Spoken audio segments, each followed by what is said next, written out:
Hello everybody. This is Pascal from Interality Studies. Halo semuanya, saya Pascal dari Interwar Reality Studies, dan hari ini saya berbicara dengan Dr. Richard Overy, Profesor Kehormatan di Universitas Exeter dan sejarawan Perang Dunia Kedua.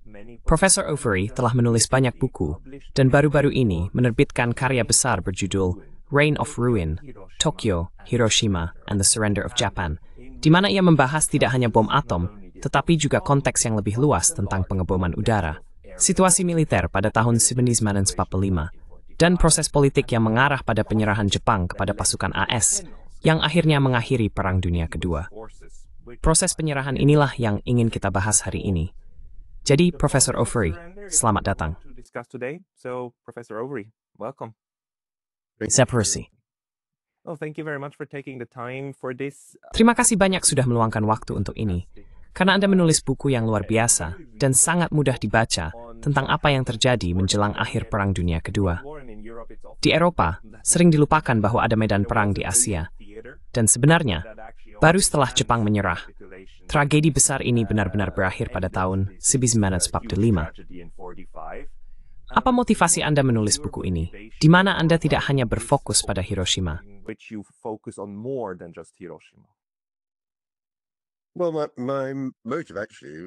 Sebenarnya, motif saya kembali 12 tahun lalu ketika saya menerbitkan buku tentang perang pengeboman di Eropa. Saya ingin membuatnya menjadi buku umum tentang perang pengeboman, termasuk perang di Asia.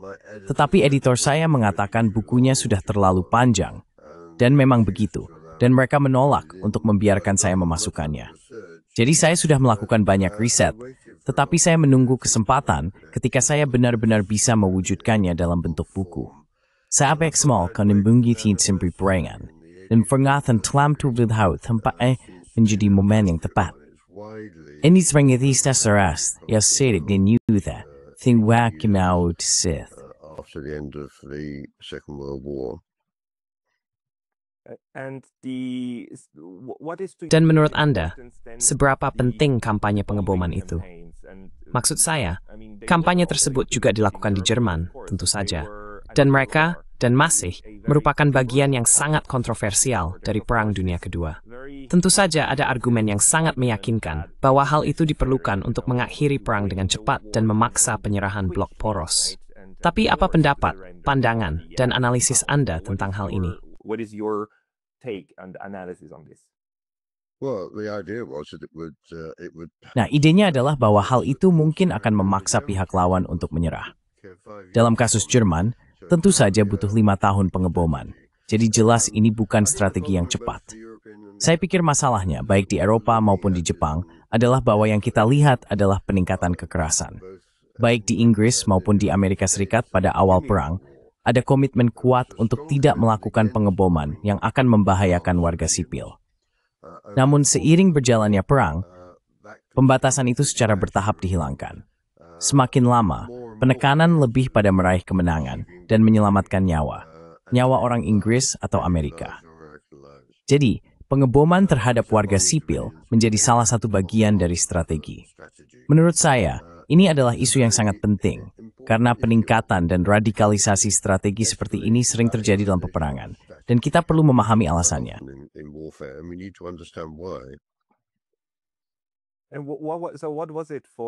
Bagaimana hal itu bagi sekutu?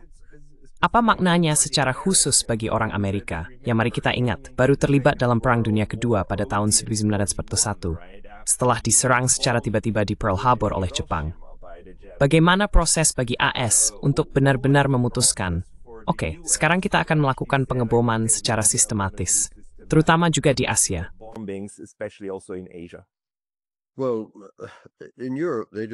Nah, di Eropa, mereka tidak ingin melakukan apa yang dilakukan Inggris, pengeboman area, pada dasarnya membakar habis pusat-pusat kota.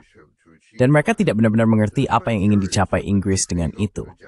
Jadi cukup menarik bahwa ketika mereka sampai di teater perang Jepang, mereka justru mengadopsi strategi yang hampir persis sama. Ada beberapa alasan menurut saya. Salah satunya adalah pengeboman presisi konvensional hampir mustahil dilakukan terhadap pulau-pulau utama Jepang. Mereka mencoba membom dari ketinggian 25.000 hingga 30.000 kaki. Ada angin jet stream di atas Jepang yang membuat hampir mustahil untuk memusatkan serangan ke satu target dan menjatuhkan bom secara akurat. Jadi hasilnya, selama beberapa bulan pertama pengeboman di Jepang, mereka hampir tidak mencapai apa-apa. Dan sebagian karena frustrasi, Theodore Beresium berpikir, abis pakai cara lain untuk menyerang industri perang dan para pekerja perang Jepang. Industry and war workers, and they decided that low-level firebombing. Dan mereka memutuskan bahwa pengeboman api tingkat rendah akan menjadi yang paling efektif. Tentu saja ada pertimbangan moral, tetapi mereka benar-benar mengesampingkannya. The Steph balasan. Pertama, mereka ingin mengakhiri perang dengan cepat dan menyelamatkan nyawa orang Amerika. Kedua, karena saya pikir mereka memiliki sikap yang sangat berbeda terhadap penduduk Jepang dan terhadap orang Jepang secara umum dibandingkan dengan sikap mereka terhadap orang Jerman. Saya rasa mereka merasakan jauh lebih sedikit hambatan moral dalam membunuh warga sipil Jepang daripada yang akan mereka rasakan dalam kasus Jerman. Karena pada tahap perang itu, mereka memiliki citra tentang orang Jepang sebagai, pada dasarnya, bangsa yang biadab yang melakukan perang tidak manusiawi, menyiksa dan membunuh tawanan perang, dan seterusnya. Dan hal ini, menurut saya, menciptakan iklim psikologis yang membuat baik penerbang Amerika maupun publik Amerika jauh lebih mudah menerima pengeboman api di kota-kota Jepang. To accept the firebombing of Japanese cities. In these firebombings, they were severe, right? I mean, Pengeboman api ini sangat parah.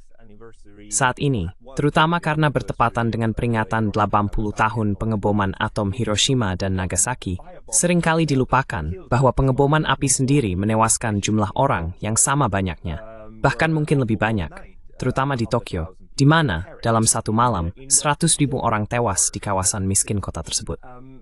Bisakah Anda membahas detail itu? Dan bagaimana kaitannya dengan perang psikologis penduduk? Warfare against the population. Yes, I think we often, overlook. Ya, saya pikir kita sering mengabaikan Tokyo. Dan sangat penting untuk diingat bahwa ini adalah tahap pertama dari perubahan strategi Amerika, di mana mereka berniat menghancurkan pusat-pusat kota dan membunuh sejumlah besar warga sipil. Dari sudut pandang Jepang, serangan di Tokyo adalah operasi yang sangat katastrofik. 83.000 orang, bahkan lebih, kita tidak tahu pasti berapa banyak, tewas, hangus terbakar dalam satu malam itu. Faktanya, liban saat itu diberikan nama pemimpin pertama di Hiroshima atau Thun Vrengi. Dan itu terus berbunyi. Seperti juga di sepilah Jepang, Leskotavi Sufor.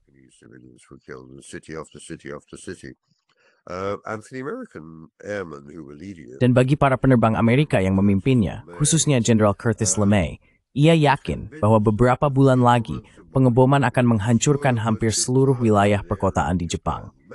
Bayangkan, mereka telah menghancurkan 60% wilayah perkotaan. Saya rasa cukup sulit membayangkan hal itu saat ini. Jika mereka terus melanjutkan dan menghancurkan sisanya, Jepang tidak akan punya pilihan. Mereka tidak bisa berperang, mereka pasti menyerah. Jadi, pengeboman konvensional dipandang baik oleh pihak Amerika dan juga oleh pihak Jepang sebagai faktor yang lebih signifikan pada akhirnya dalam memaksa Jepang menyerah dibandingkan dua serangan bom atom. Japanese surrender the two atomic attacks. From your research, what was Dari penelitian Anda, apa harapan terkait hal ini, terutama dari pihak Jepang? Dalam penelitian saya sendiri, saya menemukan bahwa pada tahun 1944, bahkan sejak awal musim panas, sekitar bulan Juni, pihak Jepang mulai mengevakuasi kedutaan asing dari negara-negara netral, seperti Swiss, Swedia, Spanyol, dan sebagainya. Mereka mengevakuasi kedutaan tersebut ke Karuizawa, karena mereka mengatakan kota itu tidak akan aman lagi. Di sisi lain, saya rasa masyarakat umum tidak diberi pengarahan sedetail itu. Apakah ada sesuatu tentang anggapan rank pengeboman udara ini? about the expectations of the Japanese when it comes to these aerial bombings? Well, I think the Japanese, when the Japanese. Saya rasa militer Jepang, ketika mereka melihat apa yang akan dilakukan oleh Amerika, sebenarnya cukup bingung tentang strategi Amerika yang sebenarnya. Namun mereka tahu bahwa jika Amerika cukup dekat, mereka mungkin akan melakukan pada kota-kota Jepang apa yang telah dilakukan pada kota-kota Jerman. Jadi mereka mulai melakukan proses evakuasi, anak-anak misalnya, perempuan, wanita hamil, dan sebagainya, ke pedesaan dan kota-kota yang lebih kecil. Visual get to Burnumi, evakuasi is normal cities go to Namwim Temachapel. Was speeded up, so in the end 10 to 11 million. Jadi pada akhirnya, 10 hingga 11 juta penduduk kota di Jepang berakhir di pedesaan dan kota-kota kecil. Sebuah perpindahan penduduk yang luar biasa. Tentu saja, yang tidak mereka yakini adalah soal teknologi, karena mereka tidak memiliki agen di Amerika yang mengirimkan informasi kembali ke otoritas intelijen di Tokyo. Mereka tidak yakin tentang B-29. Mereka baru mengetahuinya ketika Amerika mulai melakukan serangan B-29 dari Tiongkok. Serangan yang sangat tidak berhasil dari Tiongkok pada akhir tahun 1944. Lalu mereka mulai bekerja keras untuk itu. Apa itu B-29? Bagaimana cara melawannya? Dan jika mereka tidak bisa, terutama karena kekuatan tembakan anti pesawat terbatas dan tidak terlalu efektif.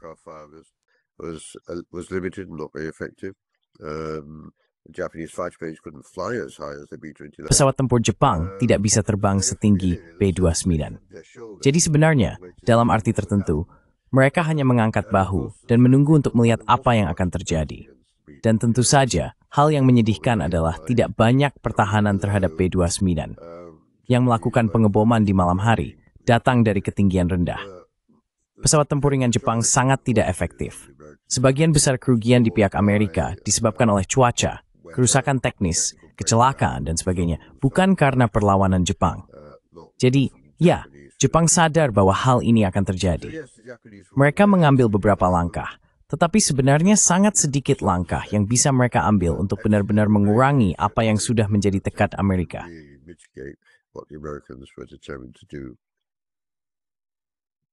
Apakah kamu tahu siapa yang paling menyadari kerentanan Jepang? Karena salah satu hal yang banyak orang tidak sadari adalah bahwa Jepang sangat terpecah dalam proses politiknya. Ada angkatan darat, ada angkatan laut, yang pada dasarnya merupakan pusat kekuasaan independen. Pemerintah pusatnya sangat lemah. Dan saya terus mengulangi, lihat, antara tahun 1301 dan 45, ada 13 kabinet berbeda. 13 kabinet. Hampir setiap tahun, ada kabinet yang digulingkan. Dan sini juga entwis lainnya. Soort fraksi we seratis stang-stang sethuran.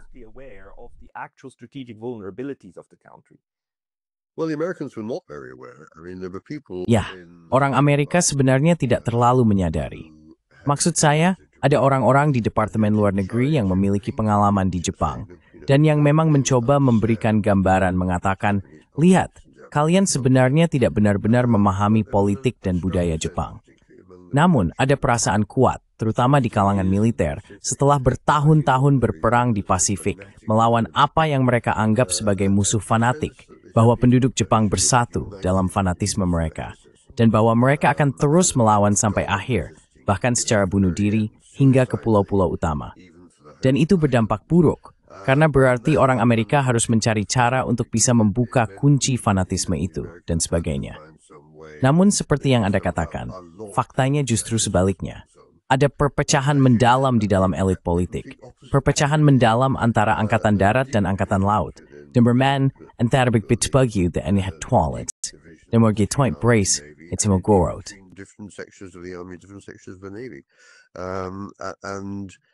Dan masalah sebenarnya adalah kurangnya koordinasi.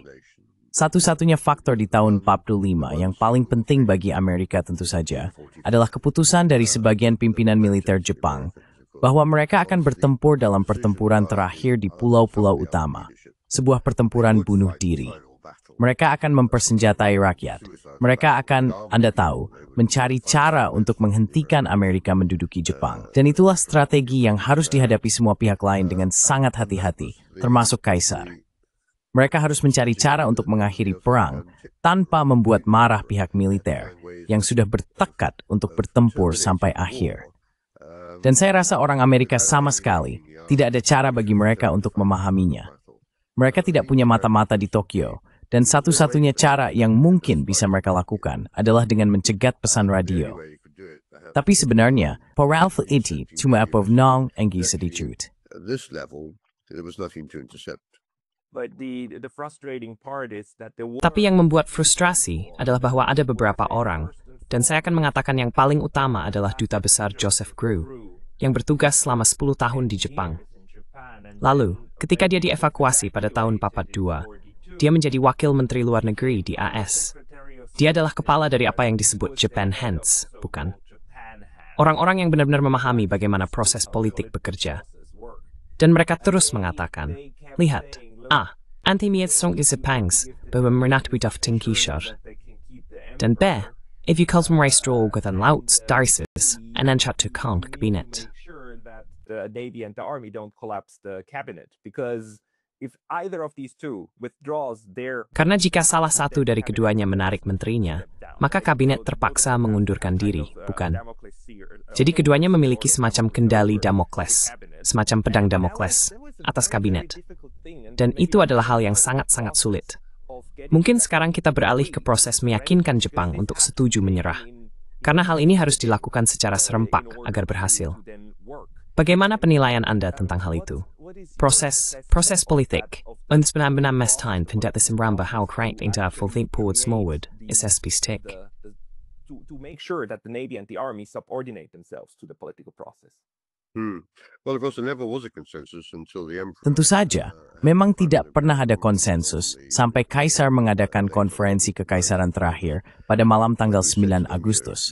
Ketika ia berkata kepada mereka, kalian harus menerimanya.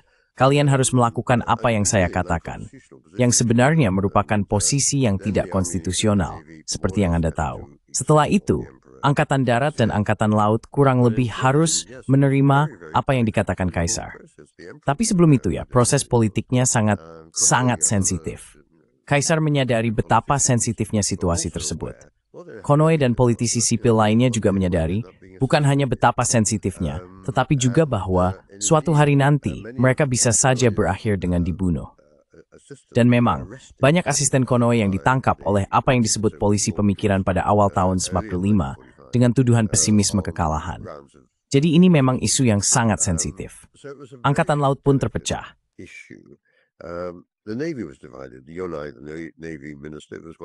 Yonai, Menteri Angkatan Laut, adalah salah satu dari kelompok perdamaian yang benar-benar ingin mengakhiri perang. Tetapi ada juga pihak lain di Angkatan Laut yang tidak begitu antusias. Mereka berpikir, lagi-lagi, pertempuran bunuh diri terakhir.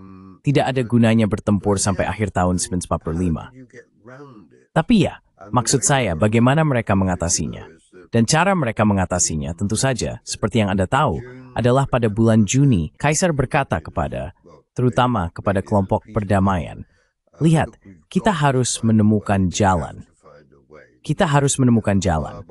Lihat, pengeboman api terus berlangsung. Kota demi kota kecil demi kota kecil dihancurkan. Kita harus menemukan jalan. Dan akhirnya mereka memutuskan bahwa mereka akan meminta Uni Soviet untuk menjadi penengah. Dan mereka melakukan itu, terutama karena Angkatan Darat juga bersedia menerima hal tersebut. No matter how strain you, swarm free carved up pluff the two tats and Tammy's ear.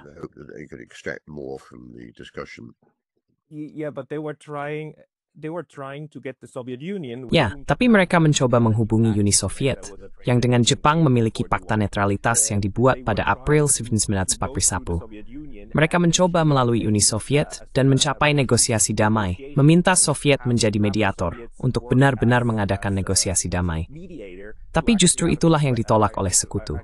Mereka mengatakan tidak akan ada diskusi, hanya Potsdam atau tidak sama sekali. Potsdam atau kalian akan dibakar lebih parah lagi. It's Potsdam or nothing. It's Potsdam or you burn even more. Yes. No, indeed. I think Japanese didn't really Ya benar. Saya rasa orang Jepang sebenarnya tidak benar-benar memahami.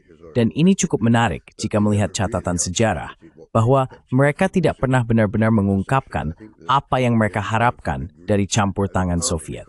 Saya pikir Kaisar setuju sebagian karena itu akan menenangkan militer. Tetapi harapannya mungkin mereka bisa menemukan jalan lain. Namun, tidak diragukan lagi bahwa setelah itu gagal. setelah Uni Soviet menyatakan perang dan menginvasi Manchuria, sestepten. Saya rasa tirubah kenalan bergeser, matkal ikemu das mini, awig decent, exode, and might you think a chair twips and apath in thikomis. Look what we're faced with now. The prospect even of a communist invasion. Come on, we've got to stop. And that Ayo, sekarang kita harus berhenti. Dan pada saat itu, militer memang setuju bahwa pada akhirnya mereka harus berhenti. Tapi betapa absurdnya keputusan untuk mencoba meminta Uni Soviet, sekutu dari musuh utama Jepang, padahal ada intelijen yang cukup baik tentang pergerakan tentara merah ke arah timur, sehingga tentara kuantung di Manchuria tahu banyak tentang apa yang terjadi di perbatasan, dan itu jelas tidak damai. Tapi mereka mengaitkan semua itu dengan harapan, entah bagaimana, mereka bisa membuat Molotov dan Stalin setuju. Itu adalah spekulasi yang luar biasa. Saya rasa kita mengerti mengapa melakukannya. Tapi pada akhirnya, tentu saja hal itu justru mempercepat penyerpaan dari analisis.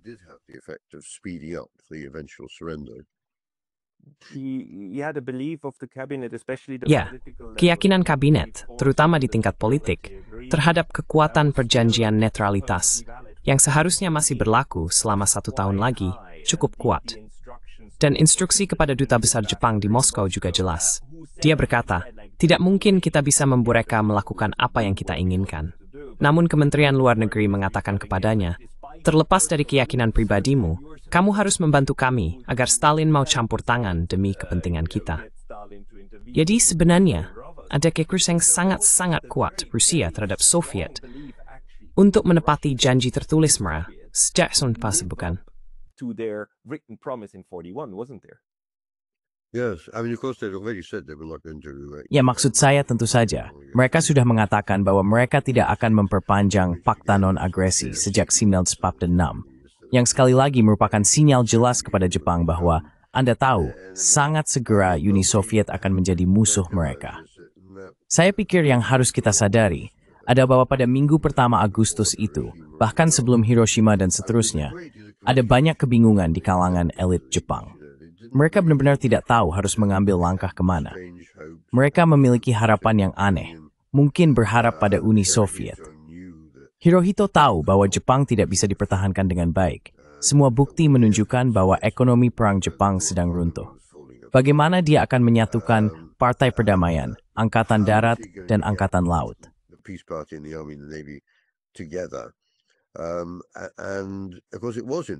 Dan tentu saja, pada akhirnya bukan Hiroshima, melainkan invasi Soviet ke Manchuria yang menyelesaikan dilema itu.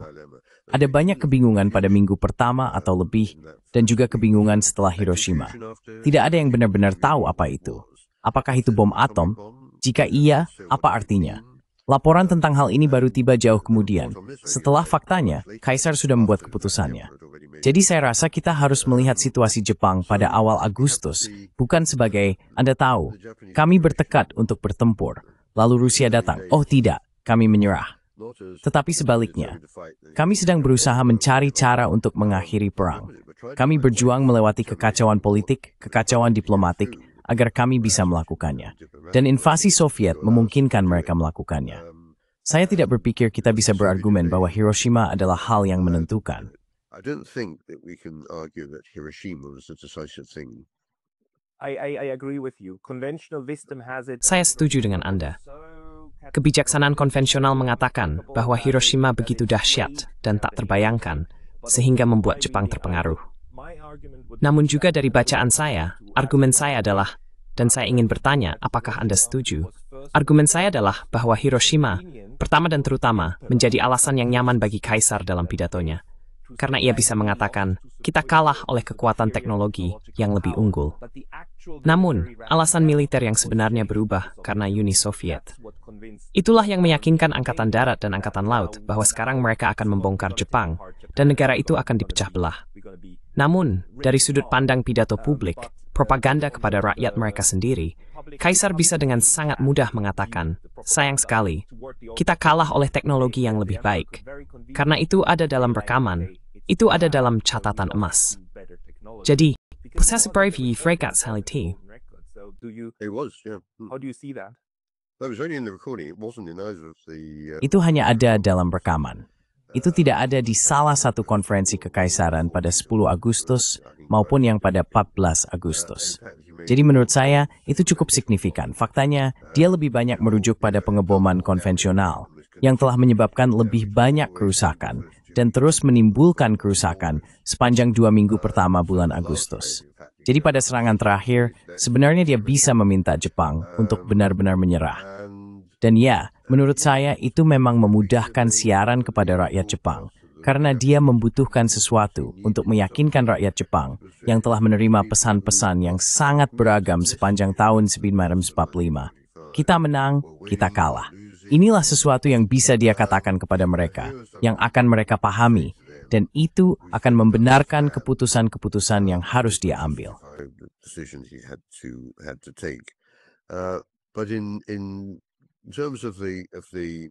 Namun, dalam hal latar belakang politik, saya pikir keputusan suci kaisar, sebagaimana disebutkan, untuk meminta kabinetnya dan Dewan Perang Tertinggi menerima deklarasi Potsdam, ultimatum dari sekutu, melibatkan banyak faktor lain, pemboman konvensional, pemboman api. Faktor lain yang sering diabaikan dalam menjelaskan penyerahan diri adalah ketakutan akan kerusuhan sosial, ketakutan bahwa rakyat Jepang tidak bisa lagi mempertahankan upaya perang. Mereka kelaparan, ancaman kelaparan mulai membayangi. Mereka bekerja sangat lama, 10 juta dari mereka berada di pedesaan, sangat kesulitan mendapatkan makanan. 10 million of them were in the countryside, finding it very difficult to get food. There was growing evidence of dissent. Ada semakin banyak bukti adanya perbedaan pendapat dan ketakutan bahwa upaya perang Jepang entah bagaimana akan berakhir seperti upaya perang Rusia pada tahun 1917, menurut saya memainkan peran yang cukup penting. Dan kita tahu bahwa begitu Rusia menginvasi Manchuria, Suzuki, Perdana Menteri berkata, lihat kita menghadapi ancaman komunisme, bukan hanya di dalam negeri, tetapi juga datang dari luar negeri. Ini adalah hal terakhir yang diinginkan oleh elit Jepang. Mereka sangat membenci komunisme. Dan saya pikir salah satu faktor dalam keseluruhan cerita ini adalah kurangnya perhatian terhadap isu tersebut. Saya rasa Kaisar sendiri sangat menyadari hal itu.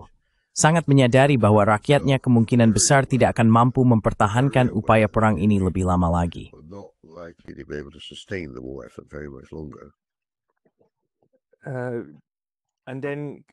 Dan kemudian setelah keputusan diambil, maksud saya, kita tahu bahwa sebenarnya ada upaya dari perwira tingkat rendah untuk bahkan...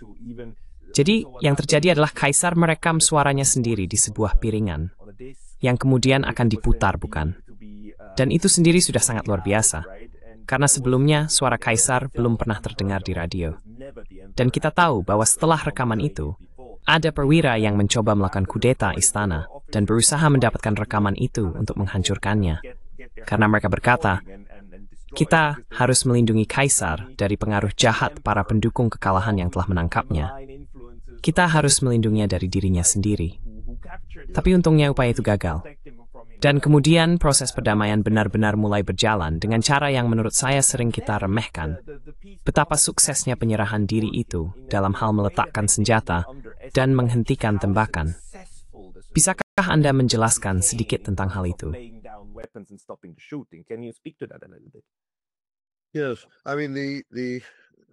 Ya, maksud saya, memang ada unsur-unsur di dalam militer yang tidak senang dengan apa yang sedang terjadi. Tetapi baru pada tanggal 14 Agustus, ketika Kaisar sudah mengambil keputusan, mereka mulai bertindak. Maksud saya sebenarnya, unsur-unsur radikal di militer mungkin bisa saja memperluas hal itu. Tetapi para menteri perang berhasil menghentikannya, dengan mengatakan, saya juga tidak menginginkan ini, tapi kita harus melakukannya karena Kaisar sudah memutuskan. Itu juga memberi mereka jalan keluar. Jika Kaisar yang kita anggap dewa sudah berkata, maka kita harus patuh. Saya tidak berpikir bahwa upaya kudeta pada tanggal 14 itu pernah benar-benar menjadi upaya yang sangat serius. Tapi ya, penyerahan diri itu, ketika akhirnya terjadi, saya rasa kita perlu sadar bahwa tentu saja ribuan tentara Jepang sangat senang perang itu berakhir. The Japanese soldiers were very happy to end the war. Hundreds of thousands ended up dead. Ratusan ribu orang dalam satu upaya, hampir 3 juta pada akhirnya sepanjang konflik. Jelas, Banyak rakyat Jepang, orang biasa, yang merasakan rasa malu bagi Jepang, kehinaan, kenyataan bahwa Jepang tidak bisa menang, dan sebagainya bercampur menurut saya, dengan rasa syukur yang kuat karena perang telah berakhir. Keberhasilan kaisar dan para penasihatnya dalam mempertahankan sistem kekaisaran, meskipun ada ultimatum, berarti mereka bisa segera memulai proses pembangunan kembali. Saya pikir bagi banyak orang Jepang, perang telah menjadi pengalaman yang sangat buruk di tahun-tahun terakhir perang. Dan sekarang perang telah usai, mereka bisa mulai membangun kembali Jepang yang berbeda. Jadi ya, pada akhirnya, penyerahan diri itu dari sudut pandang Jepang merupakan akhir perang yang berhasil. Japanese point of view, a successful termination of the war. But quite unthinkable if we Tapi itu benar-benar tak terpikirkan jika kita kembali katakanlah ke tahun 1942. Jika ada orang di tahun 42 yang mengatakan, tidak, katakanlah tahun 43. Jika ada orang di tahun 43 yang berkata, dalam 10 tahun dari sekarang, kalian akan memiliki perjanjian dengan Amerika yang akan menjamin keamanan kalian. Dan kalian akan menjadi sekutu Amerika Serikat, serta akan hidup makmur dan bahagia bersama Amerika selama 70. Ada strength in the Pacific. Merkipastos-dekaman wutpo, dan exisuun. They would have laughed you out of the room, wouldn't they? They would, yes. No, they would indeed. Yes. Mereka akan melakukannya ya? Tidak. Mereka memang akan melakukannya. Maksud saya, itu sebagian karena pada akhirnya mereka menjebak Amerika, seperti juga Kekaisaran Inggris. Musuh utama Baratlah yang mencekik Asia, mencegah Jepang mencapai takdirnya dan seterusnya. Jadi merekalah yang dianggap sebagai penjahat besar. Kita perlu ingat bahwa pada tahun 20-an, Amerika sebenarnya bukanlah pihak jahat. Maksud saya, saat itu ada cukup banyak sentimen pro-Amerika di Jepang, hubungan yang cukup dekat. Hubungan itu memburuk tajam sepanjang tahun 30-an dan masa krisis ekonomi. Hubungan dengan Inggris, harus diakui, memang tidak pernah terlalu baik setelah berakhirnya perjanjian Angkatan Laut Inggris-Jepang pada tahun 2. Tapi ya, tidak ada yang akan mengatakan hal itu pada tahun 43. Selain itu, masih ada keyakinan pada tahun 1943, baik di Kulings Bimin Militer, maupun Sheng Futhur, Du Jepling, Maxi Puyipling. And in the country at large, that Japan had a chance of winning. I mean, if anybody actually sat down. Maksud saya, jika ada yang benar-benar duduk dan menghitung semuanya lalu menunjukkannya, mereka akan tahu bahwa mereka punya peluang untuk menang. Bahwa jika mereka berperang sampai akhir, mereka akan berjuang dengan pengorbanan besar. Tapi pada tahun 1943, itu bukan pesan yang diterima orang-orang. Pesan yang mereka terima adalah, ya, ini sesuatu yang bisa kita pertahankan, dan orang Amerika akan kekurangan kemauan untuk terus berperang. Maksud saya, setelah Guadalcanal, yang sangat jauh bagi Jepang, pertempuran yang panjang, kotor, berdarah, dan sebagainya. Saya pikir orang Jepang, meskipun mereka kalah, pasti berpikir, ya, berapa lama lagi orang Amerika akan bertahan dengan ini? Saya pikir strategi awal mereka adalah kita akan menduduki wilayah pinggiran ini dan menantang Amerika yang kurang memiliki kemauan militer, dan pada akhirnya kita akan mencapai kesepakatan dengan mereka. Dan bagi sebagian orang di Jepang, pandangan itu tetap awal gedon 1945 sampai in right years magnetic berpon tetathmit dicapai. Until it was so evident you couldn't reach an agreement. So in a sense, to terminate a war. Jadi dalam arti tertentu, untuk mengakhiri perang dan menyerah dengan sukses, yang perlu benar-benar dipahami adalah keniscayaan dari proses politik dalam perang itu sendiri. Maksud saya, perang tentu saja adalah pembunuhan massal. Tetapi pembunuhan massal itu juga merupakan cara berkomunikasi dalam perang. Dan menurut Anda, pada tahun 1945, masuknya Uni Soviet ke dalam perang membuat semua orang sadar bahwa tidak ada lagi harapan untuk bertahan. It timed is when it's a chai, and the wise probably der Vandiken. Over the next months and years. Yes, no, I think it was very strong. Ya, saya pikir itu benar-benar merupakan kesadaran yang sangat kuat, terutama karena tentara Kwantung adalah pasukan elit Jepang, dan tentara merah menembusnya seperti pisau menembus mentega. Itu benar-benar blitzkrieg dalam skala yang luar biasa, dan perlawanan Jepang di Tiongkok pun lenyap. Jadi ya, Anda tidak perlu berpikir keras tentang itu. Lebih baik menyerah dengan cepat. Kalau tidak, mungkin saja tentara merah akan berada di Hokkaido. Anda tahu, Stalin bisa saja berkata, ayo, saya akan membagi-bagi Jepang seperti saya membagi-bagi Eropa Timur. Dan tentu saja, itu adalah hal terakhir yang mereka inginkan. Jadi ya, saya rasa tidak butuh waktu lama, bahkan bagi para fanatik militer, jika mereka jujur pada diri sendiri untuk menyadari bahwa permainan sudah berakhir.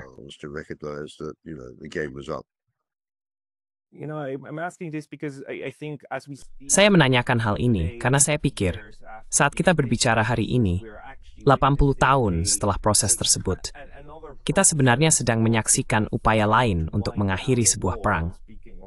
Saya berbicara tentang Ukraina.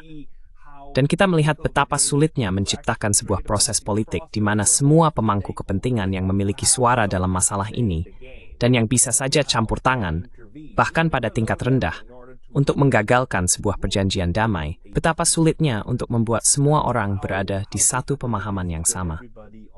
Dan saya tahu tidak lazim meminta seorang sejarawan untuk menarik paralel dengan masa kini.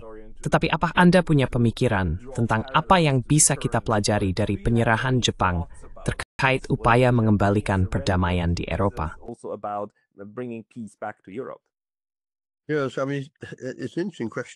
Ya, maksud saya, itu pertanyaan yang menarik. Dan memang benar, dalam kedua kasus, baik itu maupun kasus Israel dan Hamas, prosesnya berlangsung lama dan berlarut-larut.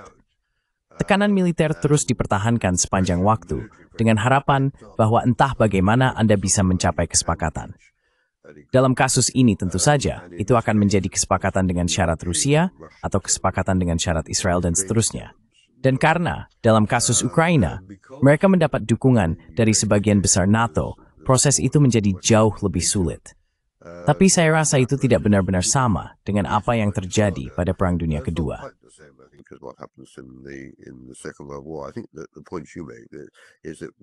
Saya rasa poin yang Anda sampaikan adalah bahwa kita bisa melihat contoh Jepang, dan sekarang kita bisa melihat contoh Ukraina sebagai dua narasi berbeda tentang betapa sulitnya mengakhiri sebuah konflik. Dalam kasus Rusia dan Ukraina, Anda bisa saja membuat argumen rasional tentang bagaimana seharusnya konflik itu berakhir. Tetapi menurut saya, tidak ada kepastian pada akhirnya tentang bagaimana konflik itu akan berakhir. Hal yang sama juga berlaku untuk perang di Gaza.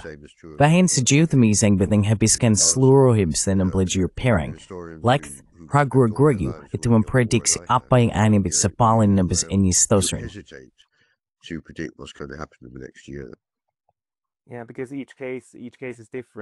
Ya, karena setiap kasus itu berbeda. Tapi mekanisme sosiologis yang mendasarinya, adanya faksi pro-perang dan pro-damai, adanya orang-orang yang berargumen bahwa lebih baik menyerah dan bekerja dengan apa yang bisa kita dapatkan, dan yang lain yang berkata, tidak, kita lanjutkan. Itu mirip. Dalam kasus Jepang, militer berkata 100 juta martir. Itu model mereka. Jepang hanya punya 60 juta, tapi mereka memasukkan 40 juta dari Jepang. Mereka ingin, tahu kan, perang total. Mereka bilang, biarkan mereka datang, lalu kita lawan di semak-semak. Dan itu akan menjadi pertumpahan darah yang luar biasa. Merupakan keberhasilan besar dari faksi damai untuk mengalahkan mereka. Diam saja, teman-teman, diam. Kita akan menyerah. Kita tidak akan mengorbankan 100 juta orang.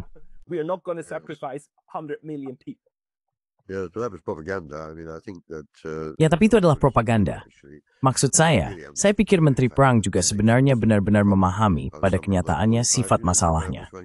Pada musim panas 1945, seperti yang Anda tahu, Jepang kehabisan senjata, kehabisan amunisi, kehabisan bahan peledak. Mereka sudah kehabisan kapal, mereka juga kehabisan pesawat.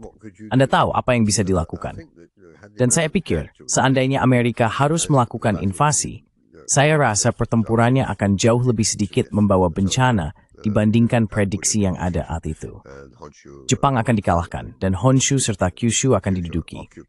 Tapi Katsutepu, itu hanya sebuah ya. Dalam kasus Ukraina ya.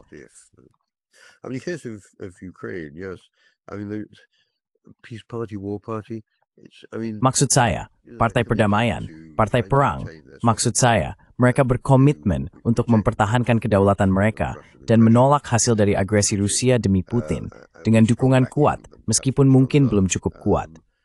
Akankah tiba saatnya di mana mayoritas elit politik dan militer berkata, cukup sudah? Saya pikir itu mungkin terjadi tahun lalu. Faktanya, cukup sudah. Kerugian kita terlalu besar. Kita tidak punya prospek untuk memperluas Rusia dari wilayah yang telah diduduki Rusia. Jadi kita harus mencoba menerima kenyataan. Itu mungkin masih terjadi tahun ini.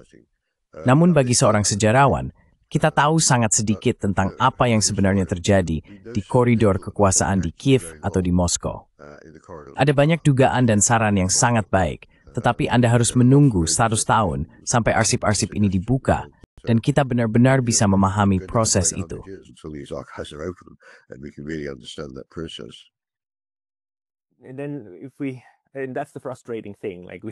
Dan itulah hal yang membuat frustrasi.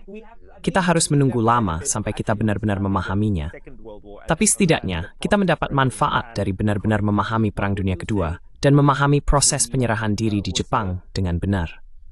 Menurut Anda, bagaimana proses mengakhiri ini dan sampai ke Missouri, di mana Jepang kemudian secara resmi menandatangani instrumen penyerahan diri? Secara internal, apa yang paling penting? Apakah itu otoritas Tenno? Apakah militer menyadari bahwa mereka tidak ingin Jepang menjadi Bolshevik? Apa yang memungkinkan proses ini terus berjalan?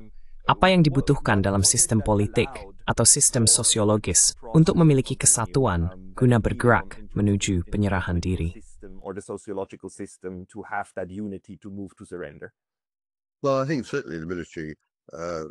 Saya rasa para menteri, seperti halnya Kaisar, memang meragukan kemampuan penduduk Jepang untuk terus bertahan.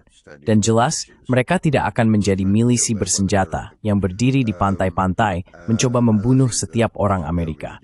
Saya pikir banyak pemimpin militer juga menyadari hal itu. Dan itu juga terjadi di seluruh kekaisaran, ketika Kaisar mengirim utusan ke berbagai wilayah kekaisaran untuk menyampaikan bahwa kita telah menyerah, jadi berhentilah bertempur. Dan mereka pun melokatnya. Si Reza, hal ini family yang sangat penting.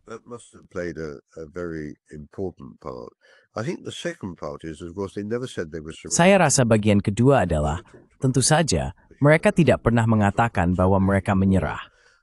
Mereka tidak pernah membicarakan tentang penyerahan, seperti yang Anda tahu. Mereka berbicara tentang mengakhiri perang.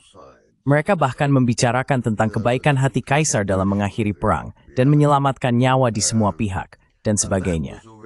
Dengan kata lain, ini adalah pembalikan total dari kenyataan. Dan itu sudah ada di media Jepang sebelum orang Amerika tiba 10 hari kemudian.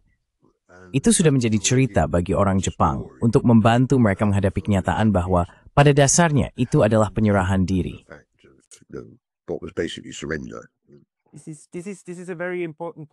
Ini adalah poin yang sangat penting untuk disampaikan. Anda membutuhkan narasi penyerahan diri. Anda membutuhkan narasi yang membuat penyerahan diri dapat diterima oleh masyarakat Anda sendiri, bukan? Untuk mengatakan bahwa, tidak, ini adalah langkah terbaik, dan ini adalah keputusan berdaulat untuk melakukannya. Dan hanya satu anekdot. Saya punya seorang guru bahasa Jepang, yang ayahnya berusia 100 tahun ini. Dia berusia 16 atau 17 tahun pada tahun 4/5, atau mungkin 16. Dan ketika penyerahan diri terjadi, dia ditempatkan di sebuah pangkalan militer di Honshu, tidak terlalu jauh dari Tokyo. Dan ketika penyerahan itu diumumkan, itu adalah tanggal 15 Agustus.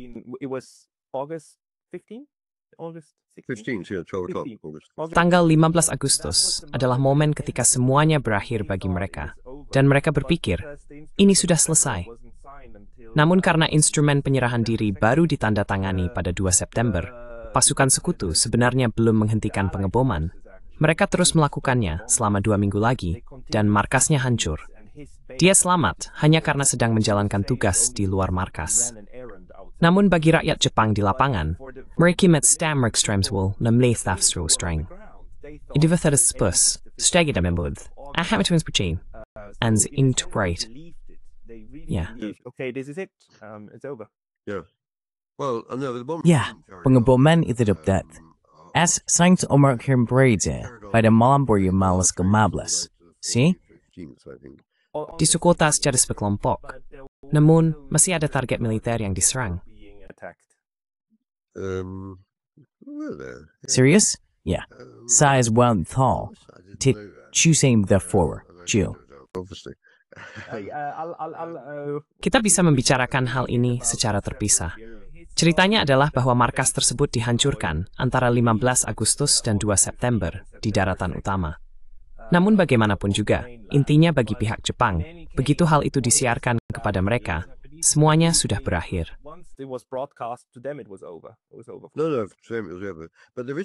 Tidak, tidak. Tapi ada jeda yang aneh antara siaran itu dengan penyerahan senjata dan kedatangan orang Amerika. Maksud saya, mereka sudah mempersiapkan ini selama beberapa waktu, dan saya cukup terkejut bahwa tidak ada upaya lebih besar untuk tiba di pulau-pulau utama Jepang sedikit lebih cepat.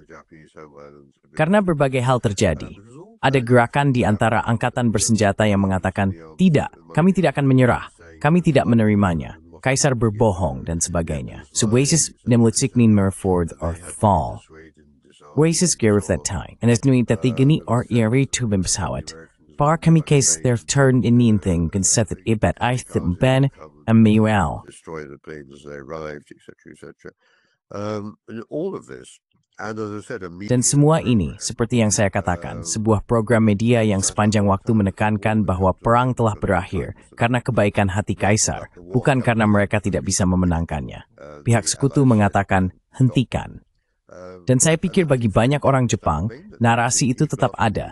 Bahkan setelah penandatanganan penyerahan diri pada 2 September oleh Menteri Luar Negeri, bukan oleh Kaisar. Ceritanya masih sama.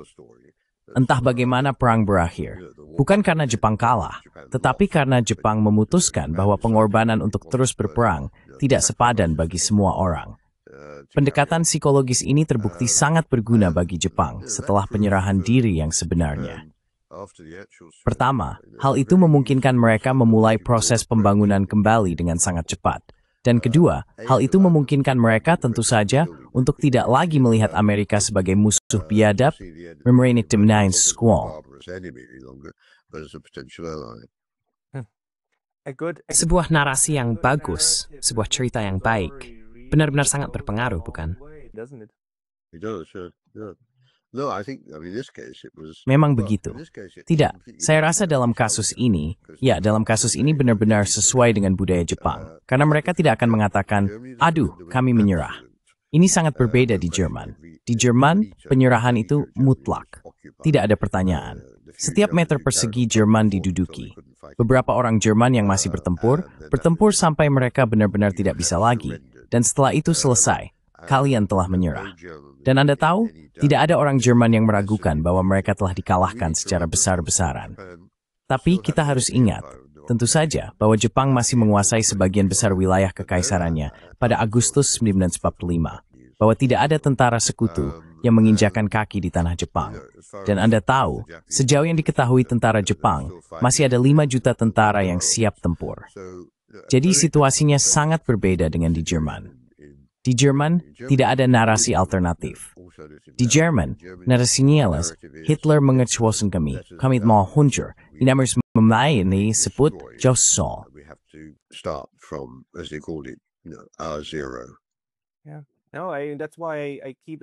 Itulah sebabnya saya terus menekankan bahwa kasus Jepang adalah keberhasilan paling diremehkan dalam upaya perdamaian di abad ke-20. Bahwa mereka mampu melakukannya. Bahwa itu memang mungkin. Itu adalah negara yang sebenarnya bisa saja terus berperang, meskipun pada akhirnya akan merugikan diri sendiri. Tetapi mereka memiliki kemampuan politik untuk menghentikannya. Ya.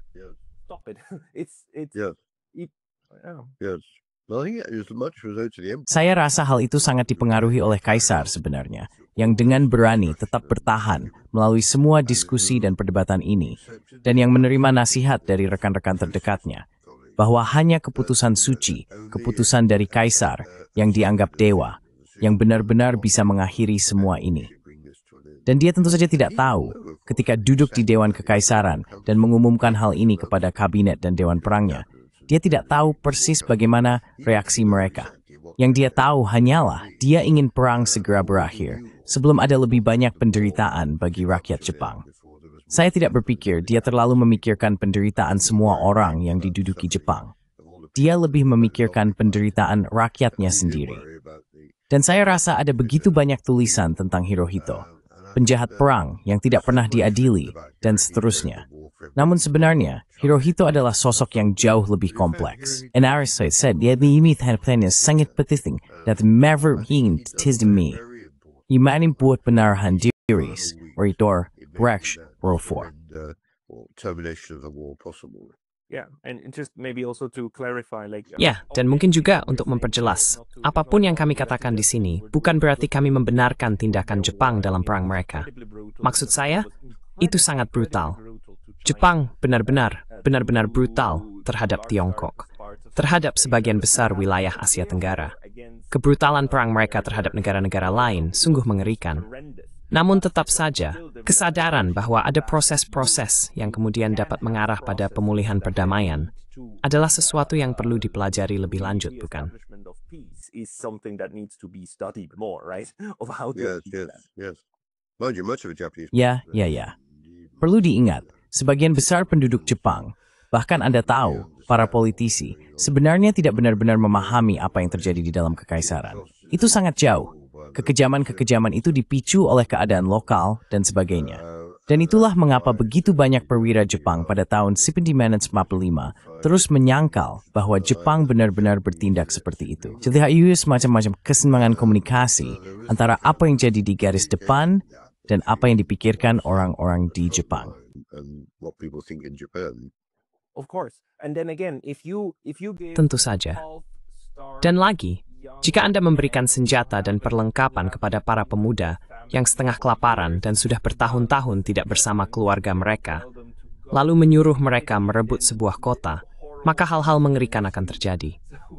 Jadi kita harus memastikan skenario seperti itu tidak pernah menjadi kenyataan, bahwa para pemuda ini tidak dikirim ke situasi seperti itu, dan akhirnya melakukan kejahatan perang. into all of this and then create these war crimes.